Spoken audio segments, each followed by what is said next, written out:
So today we are going to look at trig graphs, which you did last year, but we're going to go over them and then talk a little bit about graph shifting and whatnot and do a couple of examples. So we're going to use the preliminary work you did to graph the 6 trigonometric functions on the interval. First, we're going to plot the points whose input was measured on a quadrantal angle. And then that was from one of the first activities that we did. We didn't actually fill it in a chart. So that is not accurate. But we're going to use the horizontal to represent the angle in radians. And we're going to use the vertical to represent the function value, whether it's sine, cosine, tangent, which remember is a ratio of sides of a right triangle, or in our extension, represent for the sine and cosine, the y and x coordinates, and then for secant, tangent, etc., various iterations, whether they're the reciprocals or some combination involving a ratio. So we'll start off with the sine. So when our theta was 0, the y coordinate was 0, because you remember we started at the point 1, 0.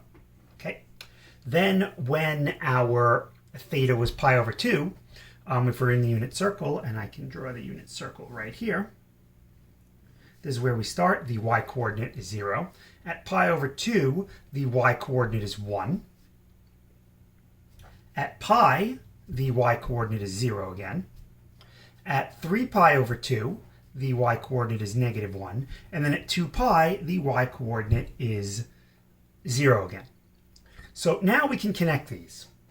And we don't connect them with straight lines because they're not straight. In fact, the reason that they're not is because of the way that the y-coordinate increases. Notice that as we start, the y-coordinate is increasing, and then it increases, but it increases as a decreasing rate.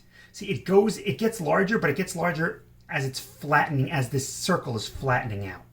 So that indicates, believe it or not, that our function is going to be concave down here. And next year in calculus, we'll see why. So that's going to be concave down. And then the y-coordinate decreases, but it also decreases at the similar rate, because this is just a symmetric, here's how it increases and here's how it decreases at the same rate. Then it decreases some more, but it's decreasing at an increasing rate. So this is actually concave up, and then it ends going from negative 1 back to 0. And there is our sine curve. And now we can actually, since this is cyclical, this is a periodic function, we can mirror this, because we know if we move in any direction of the period from a point, we'll wind up at the same value. The period of the sine function is 2 pi, because you go once completely around the circle and then we repeat. So if we have a function value of 0 at 2 pi, we'll also have it at 0. If we have a function value of negative 1 at 3 pi over 2, we'll also have that at negative pi over 2. Similarly, the values at pi and negative pi will be the same. At pi over 2 and negative 3 pi over 2 will be the same. And at 0 and negative 2 pi will be the same. So this is a second cycle of our sine curve. The cosine curve, very similar. This is the x-coordinates. Note that here the x-coordinate starts out at 1 when our theta is 0. When our theta is pi over 2, our x-coordinate becomes 0.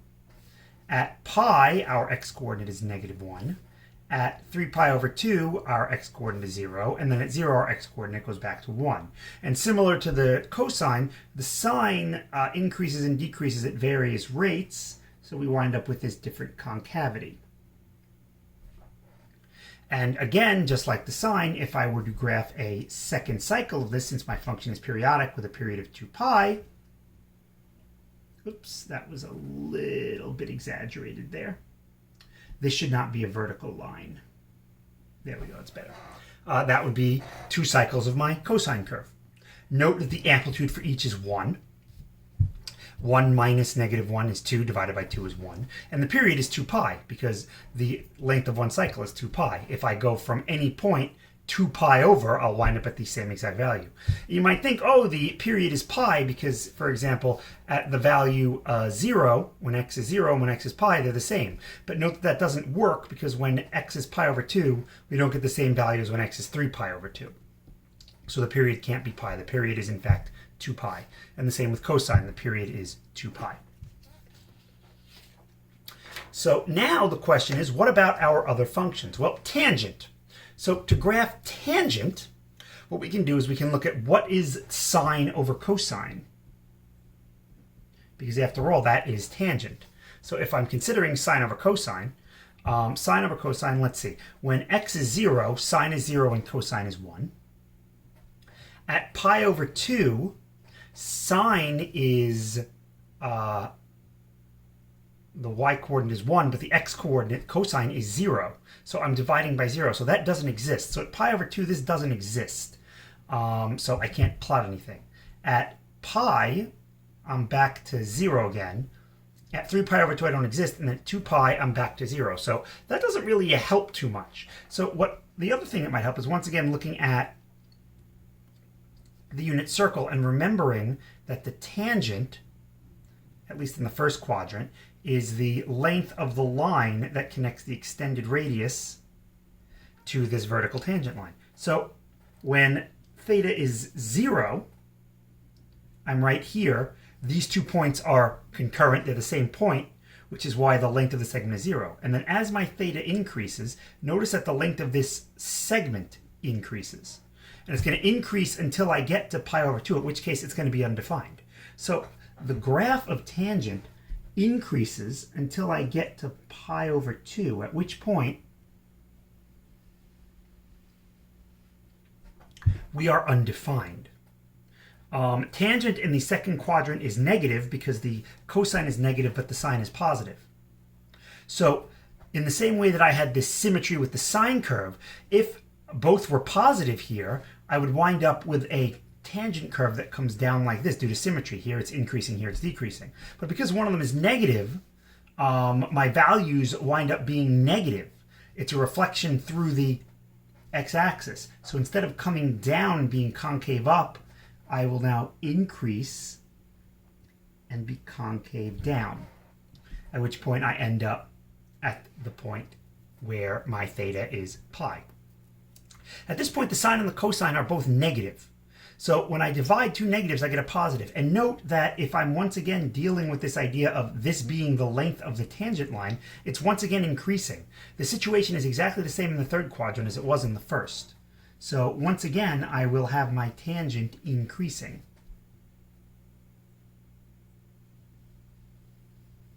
And then the fourth quadrant mirrors the second quadrant. What's interesting here is that the period of tangent is not 2 pi. Note that I can take any point and simply go over a unit of pi, and they will be identical. And this includes the asymptotes too. So the period for tangent is actually pi, and that's something that's different than the sine and the cosine. It's something very important to keep in mind. And then we could, I'm not going to, but we could also draw the cycles in the negative, along the negative x-axis.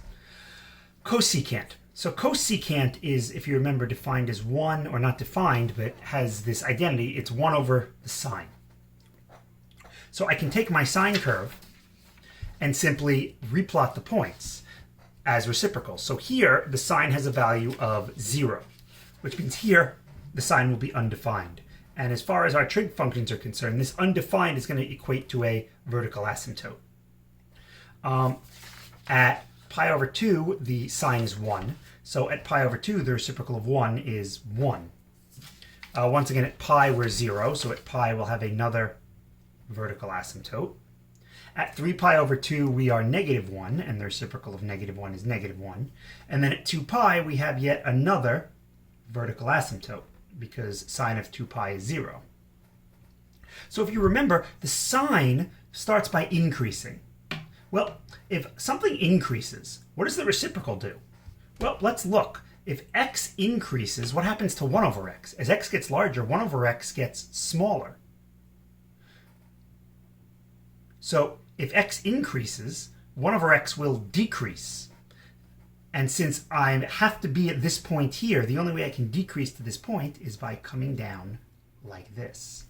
Then in the second quadrant, if you recall, the sine decreases. That means the cosecant will increase. In the third quadrant, the sine decreases, and in the fourth quadrant, it increases. So the opposite will happen here. The cosecant will increase and then decrease. And that is one full cycle of the cosecant. Note it is not continuous like the tangent. It has these vertical asymptotes.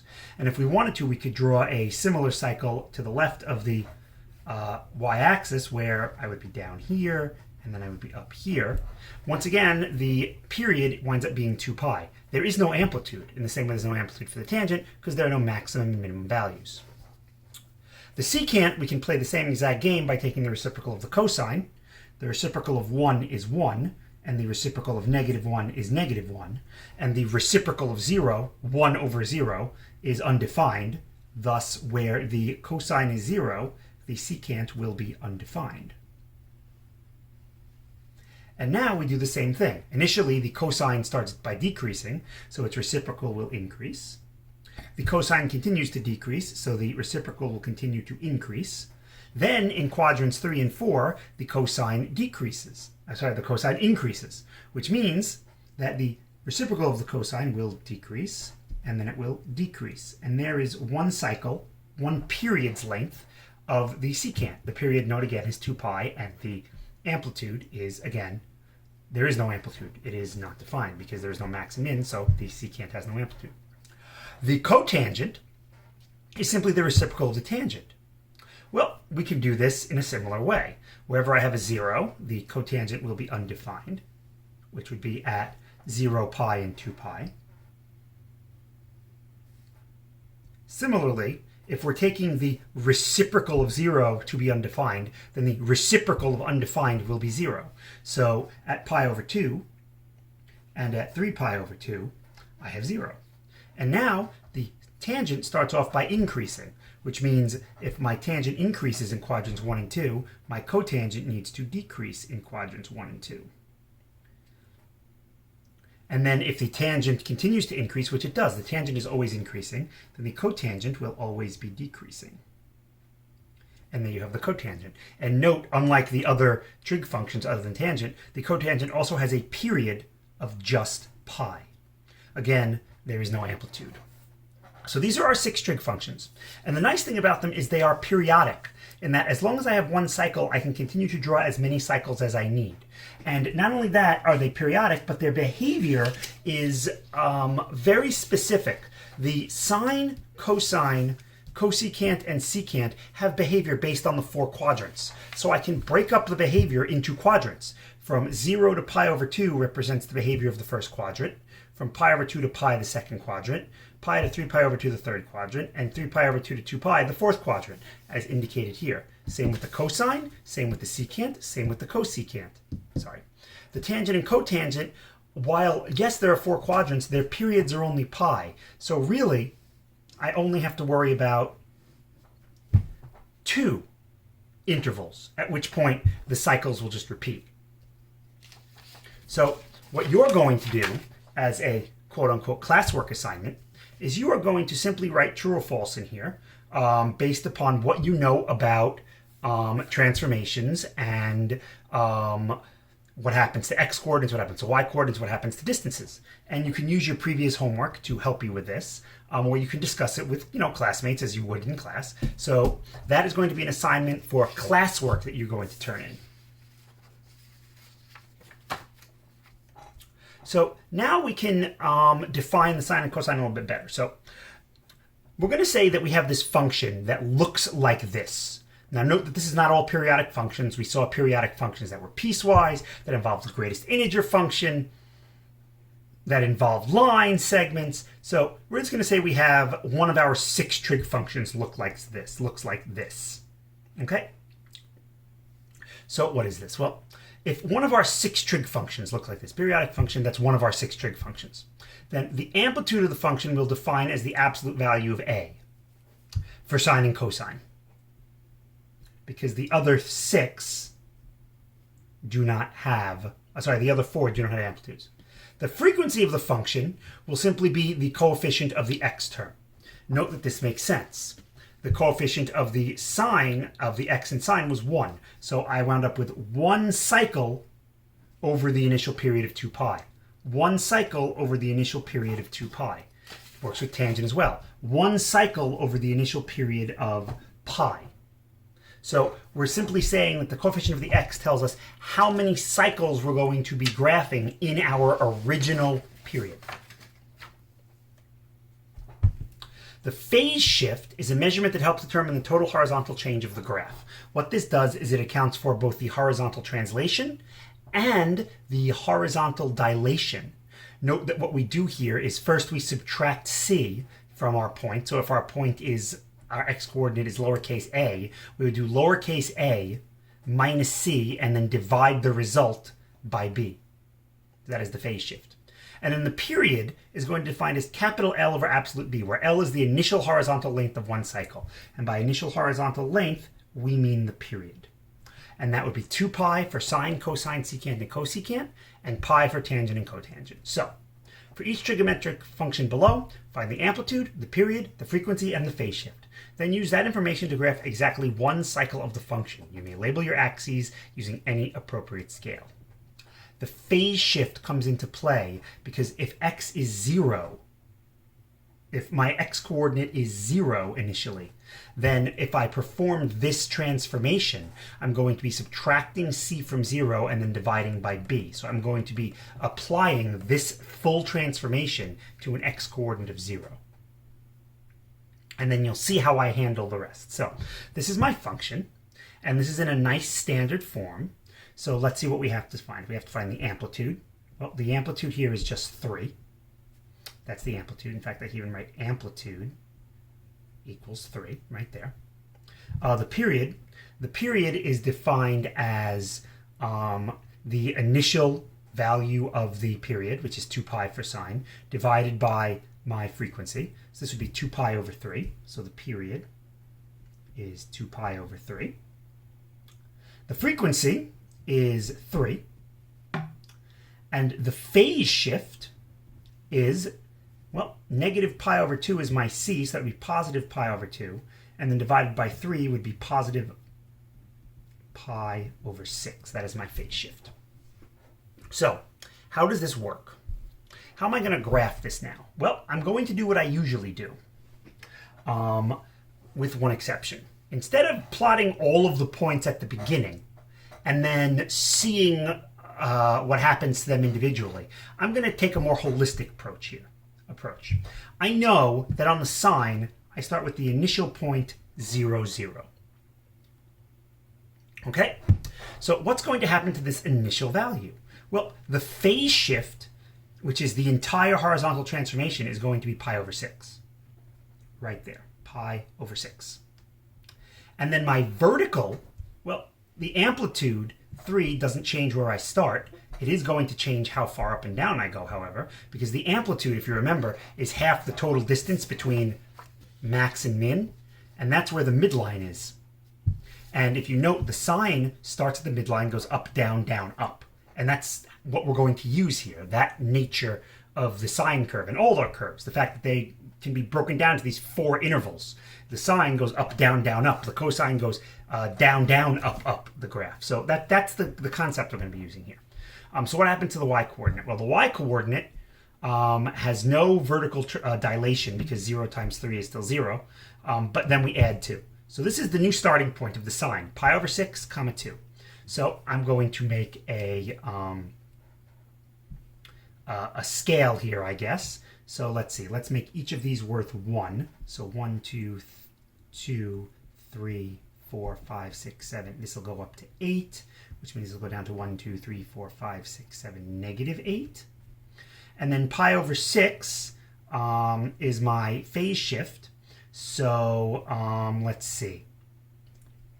I guess we can make each of these, let's see. We could make this pi over 6, and this would be 2 pi over 6, which is pi over 3. This would be 3 pi over 6, which is pi over 2. This would be 4 pi over 6, which is 2 pi over 3. This would be 5 pi over 6, and this would be 6 pi over 6, or just pi. And it says I can use any scale I want as long as it's an appropriate scale. Let's see if this is an appropriate scale. Okay, so pi over 6, comma 2 is where my sine curve starts. I then note that the sine is going to increase by the amplitude. So it's going to go up by 3. So the next point is going to be up 3 units to 5. Why up? Because the sign moves vertically. It increases in the first quadrant. So this is going to move up. The question is, how far horizontally? Well, the period is 2 pi over 3. And I know that the sine curve can be examined in 4 separate intervals, which means each of those intervals is going to be 2 pi over 3 divided by 4, or 2 pi over 12, or pi over 6. So a full period is going to be 2 pi over 3. So if I start at pi over 6 plus 2 pi over 3, or 4 pi over 6, is 5 pi over 6. So one period will end here. How did I do that? I started at pi over 6. My period is 2 pi over 3, or 4 pi over 6, which means, by the definition of the period of a periodic function, if I start with a function value of 2, after one full period, I should be back at that same function value of 2. And note that when we do that, we have broken up our full period into 4 sub-intervals. 1, 2, 3, 4. Now, it just so happens that I labeled it this way, but if I didn't, I could still find how big each interval would be. If the period's 4 pi over 6, I divide that by 4, and I get each interval as pi over 6, which happened to be my scale. So I'll move pi over 6 each time. So here's the game. Each quadrant is going to be represented on this graph by a horizontal distance of pi over 6. Vertically, the sine curve is going to change by its amplitude, which is 3. So the sine curve increases, decreases, decreases again by 3, and then increases. So my sine curve will look like this. And now I've graphed the sine curve shifted by using only the starting point and the properties. The amplitude, the period, this is the frequency. What does the frequency mean? If I went a total of 2 pi units, there would be 3 full curves. And sure enough, we could actually show this. I would have a second curve if each of these is pi over 6. 1, 2, 3, 4. I would have a second curve. 1, 2, 3, 4.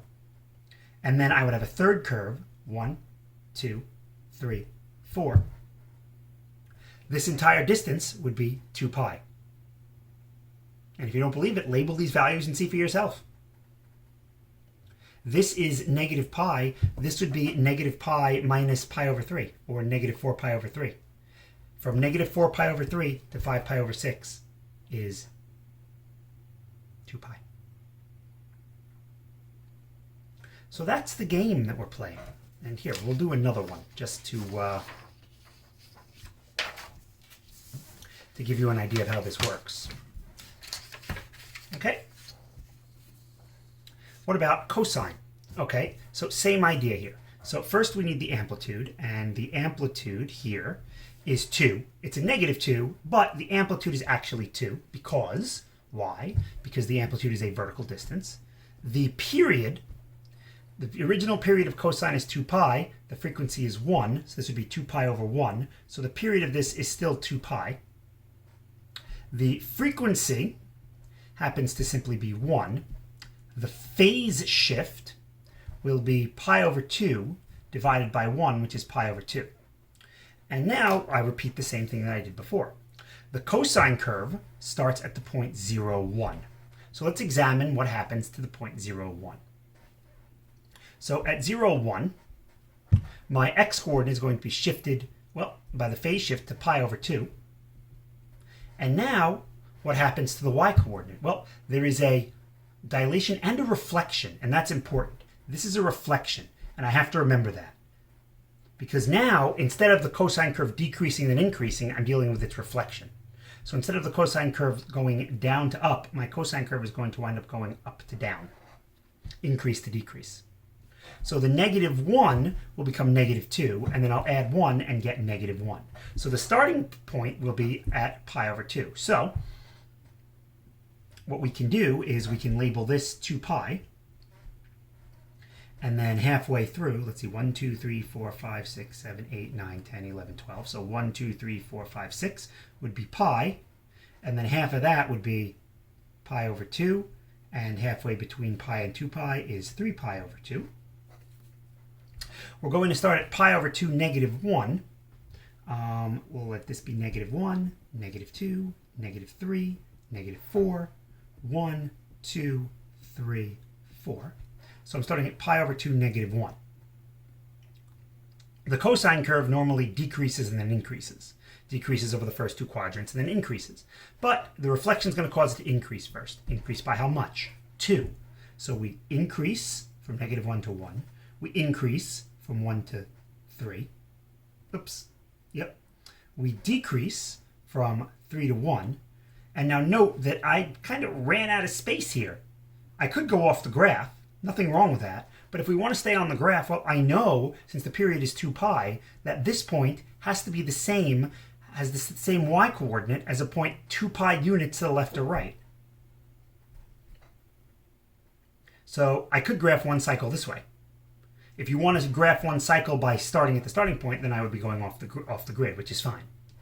Or I could change my scale so that I don't go off the grid. So this is what the cosine curve would look like.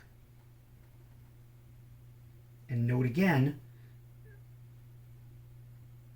that there are no straight lines here. And this would actually continue down if I were to graph it and then come like that. So this is the cosine curve. Note that its period is 2 pi, as we stated. And this is shifted pi over 2 units. And yeah, if we look at it, it is in fact the cosine curve shifted and then reflected pi over 2 units, because this point normally starts at negative 1, or rather at 1, and then continues down. And, oh, this is a terrible scale because I did 2 here and I only did 1 up there. So this is not a good scale. So I messed up the scale a little bit. This should really be my point 1. You get the idea. Whoops. Oops. I'm using pen, so I can't even correct it. Oh well, you can correct it on your notes. Gotta watch those scales. Your homework is going to be to do more problems like this. Now, what we can do is we can also look at some of the other trig functions. So let's look at tan and let's look at secant and see how these differ. Because they really don't, other than perhaps their periods. So the amplitude, well, there is none. So that's going to change things, but not too badly. The period, remember, is the original period divided by the frequency. And the original period of tangent is pi. So the period rather would be pi over 2. The frequency is 2. And the phase shift is pi over 2 divided by 2, or pi over 4. This is not a cipher, by the way. This is the lowercase Greek letter phi, which represents the phase shift. PHI for phi and PH for phase shift. So once again, we'll start off by taking a point that we know is on tangent. In this case, 0, 0. And we see from the phase shift that the x-coordinate is going to go to pi over 4. What's going to happen to the y-coordinate? Well, we'll use our normal curve shifting for this. We see that the 0 is going to be multiplied by 3, and then there is no vertical shift, so this stays at 0. So my original point will go to pi over 4. So we can call this pi over 4. And then if that's pi over 4, this is pi over 2, which means this is 3 pi over 4, and then this is pi, and then this is 5 pi over 4, and then this is 3 pi over 2, and this is 0, and notice we never actually get to 2 pi, but that's okay. So we start off with the point pi over 4, 0. And we note that the period is pi over 2. So the period is going to be from this point to this point. And if you recall, the tangent, even though we deal with 4 quadrants, the tangent, because it has a period of pi, the original graph, only really has 2 pieces to it. The increasing part that's positive and the increasing part that's negative. So I can break each section, each period, each cycle into 2 parts, where halfway in between, just like the original, I will have the vertical asymptote. So since the period is pi over 2, from pi over 4 to 3 pi over 4, the asymptote has to be halfway in between. So I can just graph this. And then again, if I wanted to continue, I could draw another asymptote. Even though I think it says to only draw 1 cycle, I'm not following the directions, just to kind of give you an idea. And then continue on. And then the same would be true if I did it to the left. And here is my graph. Note that I only needed the starting point. The fact that it's periodic and the fact that it involves the unit circle, so I only have to deal with 4, and in this case 2 quadrants, because quadrants 1 and 2 and quadrants 3 and 4 are the same, makes this very easy to graph. The same is true of the secant. So once again, the secant does not have an amplitude. The period of the secant is 2 pi over, in this case, 1/2, 2 pi over 1/2, or 4 pi. So this is going to be a very stretched out curve. The frequency is 1/2. And the reason that it's a stretched out curve, the frequency is 1/2, if I go from 0 to 2 pi, I'm only going to get half of the full cycle. With the secant, that means I'm only going to get probably the part that looks like a concave up parabola. It's not a parabola, but I'll just get that. I won't get the concave down part. And then D is the phase shift, and the phase shift would be negative pi divided by 1/2, which is the same thing as negative 2 pi. So this one's actually going to be shifting to the left and expanding, which we expect it to. So once again, I can take the secant, and my starting point on the secant is 0, 1. If you remember, the secant is 1 over the cosine has a point 0, 1, so does the secant. So the phase shift tells me that the 0 is going to wind up being negative 2 pi. And then by applying my normal transformations and curve shifting, I note that the secant is going to have a y-coordinate instead of 1 of 1/2. If this were negative, I'd have to deal with the reflection again, but it's not, so I don't have to deal with that. So now I can simply graph negative 2 pi, 1/2. So where is negative 2 pi, 1/2? Well, let us call this negative 2 pi. We'll call this 0. This will be 2 pi. And note that this has a length of 4 pi. This is 1 period. So if this is 1 period, if I break this interval up now, this 1 period interval, into 4 subsections, the halfway point is 0. The halfway point between there would be negative pi, and the halfway point here would be pi. So now I've broken up my period into 4 subintervals, just like the quadrants.